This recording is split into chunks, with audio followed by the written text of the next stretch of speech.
জয় ঠাকুর, জয় মা, জয় স্বামীজি মহারাজ। দিব্যত্রয়ীর শ্রীচরণে আমার ভক্তিপূর্ণ সাষ্টাঙ্গ প্রণাম নিবেদন করি। শ্রীমর শ্রীচরণেও আমার ভক্তিপূর্ণ সাষ্টাঙ্গ প্রণাম নিবেদন করি। আজ আমি শ্রী শ্রী রামকৃষ্ণ কথামৃত থেকে শ্রীযুক্ত কেশবচন্দ্র সেনের সহিত নৌকাবিহার এই পর্বের সপ্তম পরিচ্ছেদ পাঠ করছি। শ্রীযুক্ত কেশব সেনের সহিত নৌকাবিহার সর্বভূত হিতে রতা ভাটা পড়িয়াছে। আগ্নেয়পথ কলিকাতাভিমুখে দ্রুত গতিতে চলিতেছে। তাই পোল পার হইয়া কোম্পানির বাগানের দিকে আরও খানিকটা বেড়াইয়া আসিতে কাপ্তেনকে হুকুম হইয়াছে। কতদূর জাহাজ গিয়াছিল অনেকেরই জ্ঞান নাই। তাহারা মগ্ন হইয়া শ্রী রামকৃষ্ণের কথা শুনিতেছেন। কোন দিক দিয়া সময় যাইতেছে হুঁশ নাই। এইবার মুড়ি নারিকেল খাওয়া হইতেছে।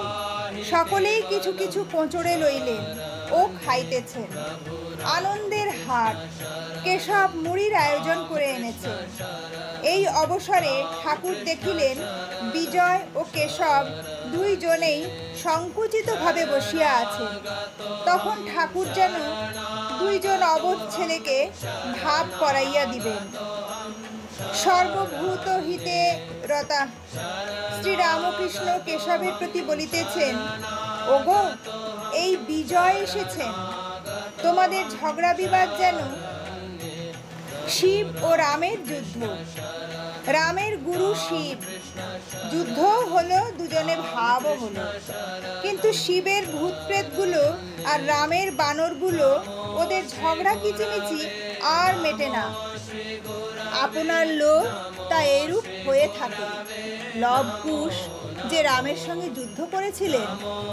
আবার জানো, মায়ে ঝিয়ে আলাদা মঙ্গলবার করে। মার মঙ্গল আর মেয়ের মঙ্গল যেন দুটো আলাদা। কিন্তু এর মঙ্গলে ওর মঙ্গল হয়, ওর মঙ্গলে এর মঙ্গল হয়।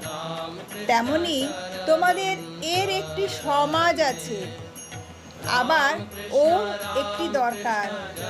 তবে এসব চাই। যদি বলো ভগবান নিজে লীলা করেছেন, সেখানে জটিলে কুটিলের কি দরকার?